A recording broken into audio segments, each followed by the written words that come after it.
우리가 인생을 살아가다가 보면 종종 우리의 삶이 광야 같다라는 생각을 하게 됩니다. 끝이 보이지 않는 막막함, 어디로 가야 할지 모르는 방향 상실, 그리고 당장 마실 물과 먹을 양식이 떨어졌을 때 느끼는 그 지독한 결핍과 두려움이 바로 광야가 주는 무게입니다. 성경에 등장하는 이스라엘 백성들 역시 이 광야를 지났습니다. 그들은 애굽에서 종살이 하던 자들이었지만 하나님의 크신 은혜로 애굽의 소나기에서 벗어나 자유를 얻게 되었고, 눈앞에서 홍해가 갈라져 마른 땅을 건너기도 했습니다. 매일 아침 눈을 뜨면 하늘에서 만나가 내려와 광야를 덮었으며, 낮에는 구름 기둥, 밤에는 불 기둥으로 그들을 지켜주셨습니다.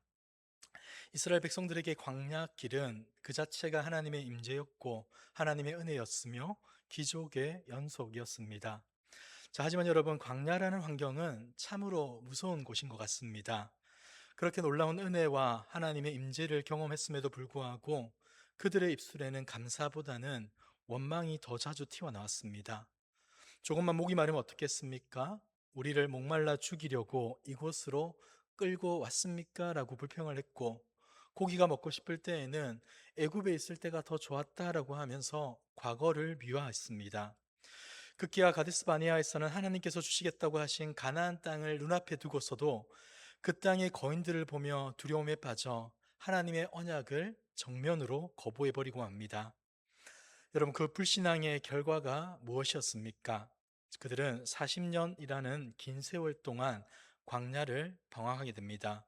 출애굽 1세대는 결국 약속의 땅에 들어가지 못하고 광야에서 생을 마감해야 하는 뼈아픈 징계를 받게 되었던 것이죠. 오늘 우리가 함께 읽은 민수기 16장의 말씀은 바로 그 고단하고 지루한 광야 생활의 한복판에서 너무나도 가슴 아프고 충격적인 그 사건이 일어났음을 우리에게 말해주고 있습니다. 이른바 고라 반역 사건이라고도 부르는데, 오늘 이 말씀을 보다 깊이 이해하기 위해서 먼저 16장에서 흐르고 있는 전체적인 배경을 한번 살펴보도록 하겠습니다. 먼저 민수기 16장 1절과 2절을 보시면 반역을 일으켰던 주동자들의 이름이 등장합니다. 레위의 증손 고라, 르우벤 자손 다단과 아비랑, 그리고 온. 여기에 이스라엘 총회에서 택함을 받은 이름이 있는 지휘관 250명이 합세하여 모세를 거스르게 됩니다. 그러니까 이것은 단순한 투정이나 소수의 불만이 아니라 집단의 치밀하고도 거대한 쿠데타였던 겁니다. 여러분, 도대체 이러한 엄청난 반역이 어째서 일어나게 되었습니까? 그들의 면면을 살펴보면 그 이유를 다소나마 알 수 있는데, 먼저 우리가 볼 것은 고라의 영적 교만과 불만입니다. 고라는 레위 지파 중에서도 고핫 자손이었습니다. 고핫 자손은 성막이 이동할 때 지성소 안에 있는 언약궤와 떡상과 등잔대 등 가장 거룩하고 핵심적인 성물들을 어깨에 메고 운반하는 매우 영광스럽고도 특별한 직무를 맡은 사람들이었습니다. 얼마나 귀하고 감사한 자리입니까? 그런데 고라의 마음속에는 불만이 자라기 시작했습니다. 그가 했던 생각은 이것이죠. 나도 모세와 아론처럼 똑같은 레위 지파인데 왜 아론의 가문만 제사장이 되어 향을 피우고 제사를 주관하는가? 나는 왜 매일 무거운 성물이나 메고 다녀야 하는가? 그러니까 하나님이 주신 귀한 사명을 망각하고 다른 사람의 자리를 탐내었던 것입니다. 두 번째는 다단과 아비람의 정치적 불만입니다. 이들은 르우벤 지파의 사람들이었는데, 여러분, 르우벤이 누구입니까? 야곱의 첫째 아들, 즉 이스라엘의 혈통적으로 볼 때 장자에 해당합니다. 고대 사회에서 이 장자라는 것은 당연히 가문의 지도자가 되어야 하는데 르우벤은 그럴 수가 없었습니다. 왜냐하면 아버지의 침상을 더럽힌 죄, 그러니까 아버지의 첩을 강간한 죄로 말미암아 장자의 명분을 잃어버렸기 때문이죠. 영적인 지도권을 레위 지파에게로 넘어갔고 정치적인 주도권은 유다 지파에게 넘겨주었습니다. 그럼에도 불구하고 다단과 아비람은 억울했습니다. 우리가 명색이 장자 지파인데 왜 모세 네가 우리의 왕노릇 하느냐? 네가 우리를 적과 꿀이 흐르는 땅으로 인도하지도 못하면서 왜 우리 위에서 군림하고 있느냐라고 하며 불만을 품었습니다. 민수기 2장에 기록된 이스라엘 진 배치도를 보면 매우 흥미로운 사실 하나를 발견할 수 있는데, 성막을 중심으로 남쪽 진영에 르우벤 지파가 진을 쳤고 그 바로 안쪽에 레위 지파, 즉 고앗 자손이 진을 치고 있다라는 것을 우리는 발견할 수 있습니다. 즉 고라와 르우벤 자손인 다단과 아비람은 이웃 사촌이었다는 것이죠. 텐트를 나란히 치고 살면서 그들은 밤마다 모여 무슨 이야기를 했겠습니까? 서로의 불만을 토로하고 모세와 아론을 흉보면서 원망을 키워나갔지 않겠습니까? 종교적인 불만을 가졌던 고라와 정치적인 불만을 가진 르우벤 민족이 만나서 거대한 반역을 꾸미게 된 것입니다. 그들은 결국 이스라엘의 잘 나가는 지도자 250명을 규합하여서 모세와 아론 앞에 섰습니다. 이것이 바로 민수기 16장의 배경이라고 볼 수 있는 것이죠. 하나님은 이 반역을 그냥 두지 않습니다. 한 번의 기회를 허락하지만 그들이 돌이키지 않자 하나님은 심판을 내리십니다. 그리고 그 뒤수습의 과정이 바로 오늘 우리가 읽었던 본문의 내용입니다.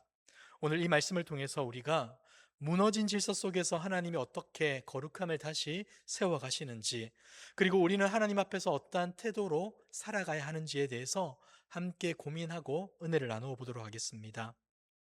자, 첫 번째 우리가 생각할 것은 하나님께 대한 반역은 결국 하나님의 질서를 거부하는 것임을 기억해야 합니다. 그들이 모세와 아론 앞에 서서 던진 말이 무엇입니까? 16장 3절을 보시면 이렇게 기록되어 있습니다. 그들이 모여서 모세와 아론을 거슬러 그들에게 이르되 너희가 분수에 지나도다. 회중이 다 각각 거룩하고 여호와께서도 그들 중에 계시거늘 너희가 어찌하여 여호와의 총회 위에 스스로 높이느냐. 여러분, 이들의 말을 가만히 들여다보십시오. 대단히 합리적이고 민주적이며 심지어 영적으로까지 보입니다. 우리 모두가 거룩합니다. 하나님이 우리 모두와 함께 하십니다.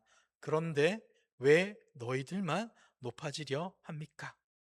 이 얼마나 그럴듯한 명분입니까? 자, 그런데 하나님은 이 사건을 어떻게 보고 계십니까?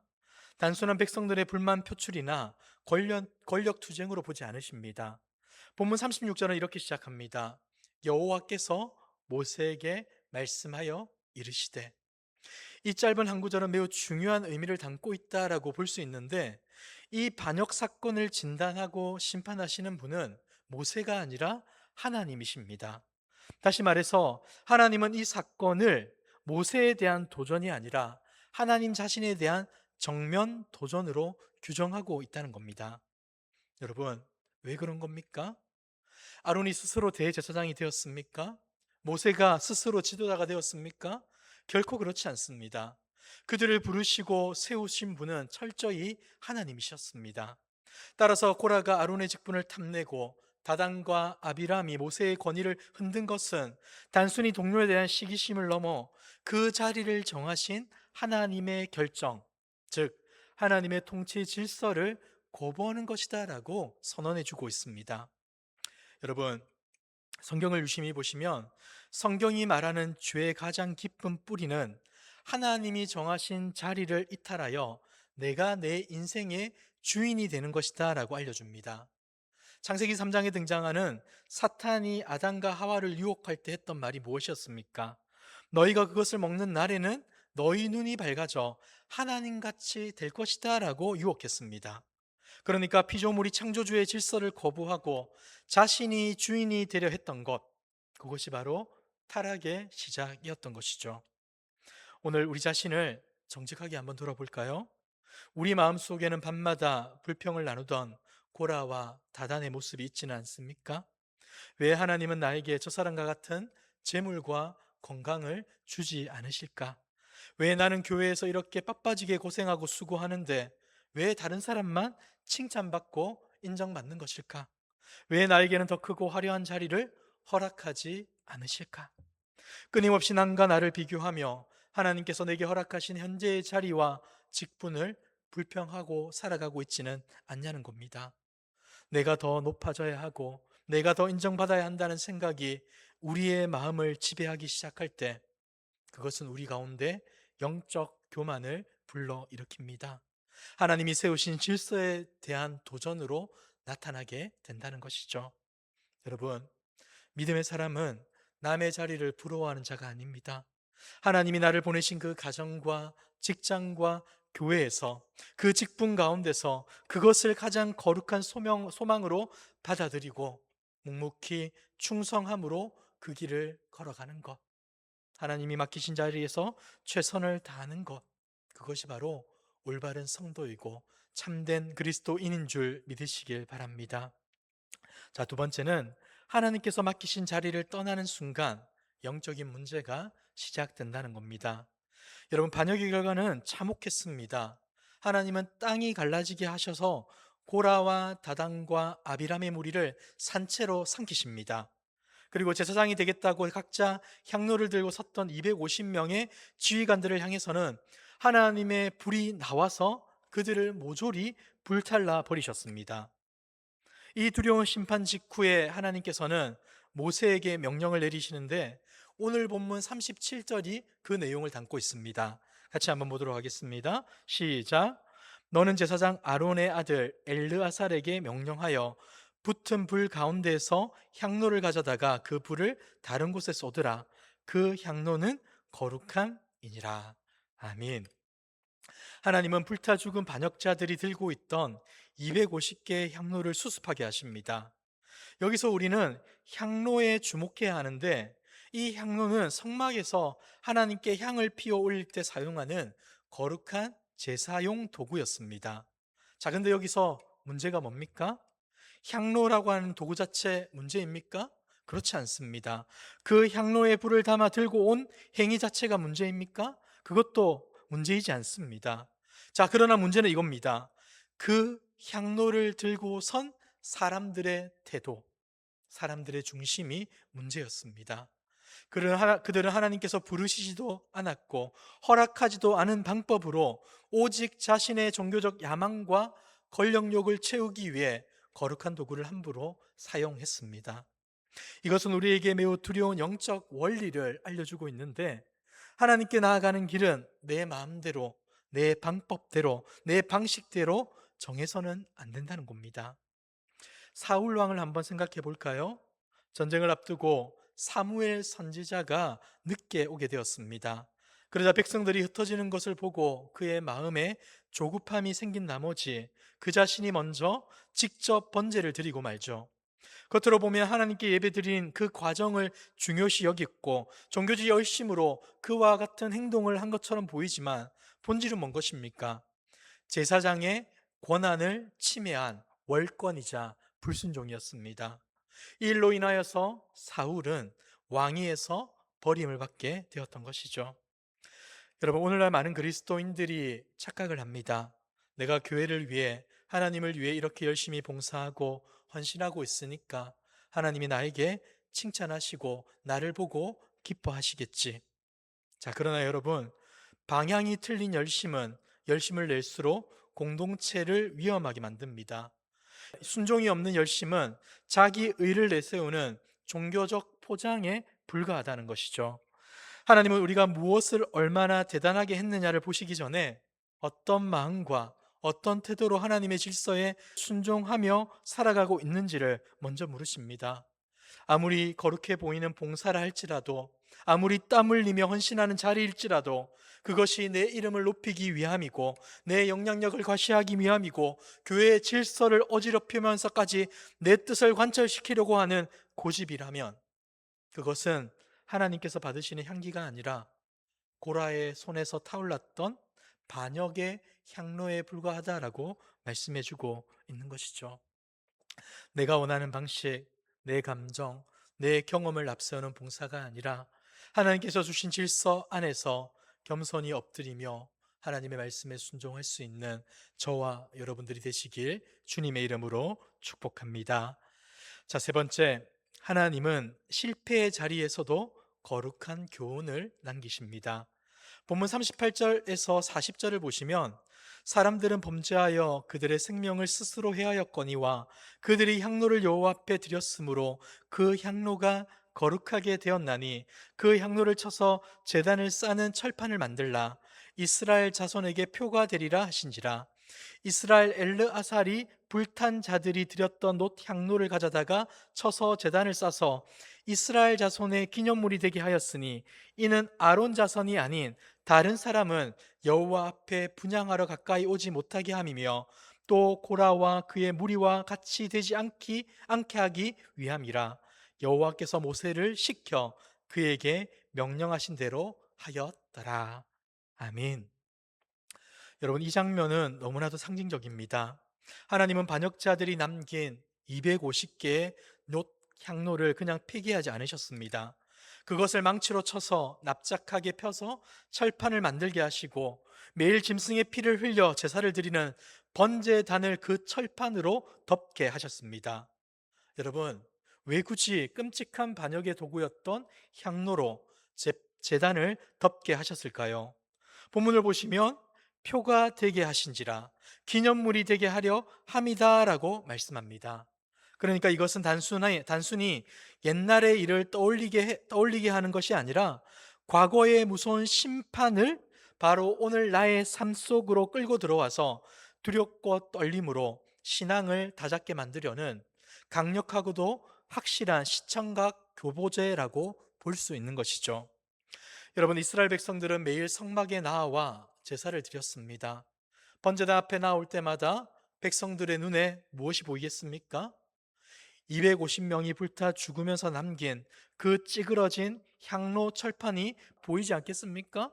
그 제단을 볼 때마다 백성들은 뼈저리게 깨달았을 겁니다. 아, 하나님 앞에서 내 마음대로, 내 고집대로 나아갈 수 없구나. 교만하여 하나님의 질서를 거스르고 내 자리를 벗어나면 저렇게 무서운 심판을 받게 되는구나. 자, 그런데 여러분, 여기서도 참 은혜롭고 감사한 사실이 무엇인지 아십니까? 우리 하나님은 인간의 처참한 실패와 죄악의 흔적조차도 우리를 살리고 성숙하게 만드는 거룩한 은혜의 도구로 바꾸어 사용하신다는 겁니다. 여러분, 우리 각자의 삶에도 부끄럽고 숨기고 싶은 과거가 있지 않습니까? 고라처럼 교만하여 넘어졌던 경험, 내 고집대로 사람들을 정죄하다가 관계가 깨어진 경험, 욕심을 부리다가 인생의 밑바닥을 쳤던 뼈아픈 실패의 흔적들, 아마도 다 가지고 있을 겁니다. 자, 우리는 그것을 잊어버리고 싶어 합니다. 아무 일도 없었던 것처럼 덮어두려고 합니다. 자, 그러나 성경은 뭐라고 합니까? 그 실패를 너희가 직시하며 살아야 한다라고 말씀합니다.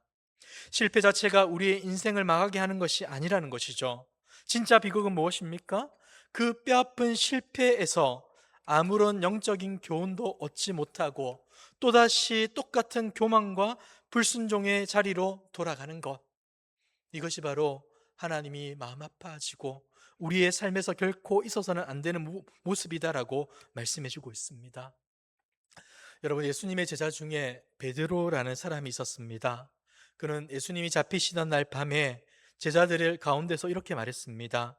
모두가 주를 버릴지라도 나는 결코 주님을 버리지 않겠습니다 라고 큰 소리치며 교만을 떨었습니다. 자, 그러나 나중에 그가 어떻게 됩니까? 작은 여종 앞에서 예수님을 3번이나 부인하는 처참한 실패를 겪었습니다. 만약 베드로가 그 실패의 자리에서 자기 연민과 절망에만 빠져 있었다면 아마도 그는 가룟 유다와 다를 바 없는 인생을 살게 되었을 겁니다. 자, 그런데 베드로는 그 뼈아픈 실패의 기억을 그저 연민과 절망이 아니라 자신의 신앙의 기념물로 삼았습니다. 자신의 연약함과 교만을 철저하게 깨달았고 그리고 그것을 기억하며 살았습니다. 그리고 훗날 노년이 되어서 이렇게 고백하죠. 다 서로 겸손으로 허리를 동이라. 하나님은 교만한 자를 대적하시되 겸손한 자들에게는 은혜를 주시느니라. 아멘. 실패의 흔적이 번제단을 덮는 철판처럼 그의 영혼을 덮었으며 평생을 겸손의 사도로 거듭나게 만들었던 겁니다. 여러분, 인생 속에 남아있는 그 아픈 향로들을 은혜의 제단을 쌓는 철판으로 바꾸시길 바랍니다. 그 상처와 실패의 기억이 여러분을 평생토록 하나님 앞에 무릎 꿇게 만드는 영적 안전판으로 바꾸는 은혜가 저와 여러분들 가운데 있기를 소망합니다. 자, 이제 말씀을 맺도록 하겠습니다. 오늘 민수기 16장의 말씀은 우리에게 하나님께서 세우시는 영적인 질서가 얼마나 위험하며 하나님 앞에서 인간이 얼마나 겸손히 자기 자리를 지켜야 하는지를 가르쳐 주고 있습니다. 고라와 250명의 지휘관들은 자신의 분수를 넘어서 스스로 높아지려 했고 자기 방식대로 하나님께 다가가려다가 멸망을 당했습니다. 자, 그렇다면 우리는 어떻게 거룩하신 하나님께 징벌을 받지 않고 나아갈 수 있겠습니까? 구약의 대제사장 아론 역시 불완전했습니다. 금송아지를 만들었던 연약한 주인이었고 그의 아들들 나답과 아비후는 다른 불을 들이다가 죽음을 맞이했습니다. 인간 제사장은 계속해서 바뀌어야 했고 짐승의 피는 매일같이 제단에 쏟아져야 했습니다. 이 향로 철판으로 덮인 제단은 불완전한 인간 제사장이 아니라 영원하고 완벽한 중보자를 우리로 하여금 기다리고 바라보게 하는 겁니다. 사랑하는 성도 여러분, 우리에게 있는 고라의 반역과 아론의 불완전함을 단번에 덮어버리는 분은 누구십니까? 바로 우리 구주 예수 그리스도이시죠. 고라는 자신의 자리에 만족하지 못하고 하나님과 같이 높아지려 발버둥 쳤지만 우리 주님은 근본 하나님의 본체이시나 하나님과 동등됨을 취할 것으로 여기지 아니하시고 오히려 자기를 비워 종의 형체를 가지자 우리와 같이 되어 주셨습니다. 한없이 높아지려 했던 고라와는 달리 낮고 천한 십자가의 자리까지 내려오셨습니다. 그리고 짐승의 피가 아니라 흠없고 점없는 자신의 보배로운 피를 단번에 쏟으심으로 저와 여러분이 하나님께 나아갈 수 있는 은혜의 길, 생명의 길을 활짝 열어 주셨습니다. 사랑하는 성도 여러분, 오늘의 말씀을 우리 마음에 새기며 한 주간 삶의 자리로 돌아가실 때 우리 각자에게 이런 질문을 던져보았으면 좋겠습니다. 나는 지금 내 손에 어떤 향로를 들고 있는가? 혹 나를 돋보이게 하고 내 목소리를 내기 위해 교만의 향로를 들고 있습니까? 아니면 하나님께서 내게 맡기신 자리에서 묵묵히 기도하며 섬기는 순종의 향로를 들고 계십니까? 가정에서, 직장에서, 그리고 우리 교회 공동체 안에서 남의 자리를 탐내며 내 방식대로 열심을 내는 그 모습이 아니라 하나님이 나를 보내신 바로 그 자리에서 내 십자가를 지고 최고의 충성을 올려드림으로 하나님께 영광 돌리고 하나님의 이름을 자랑하며 살아갈 수 있는 저와 여러분들의 모습이 될 수 있기를 주님의 이름으로 축복합니다.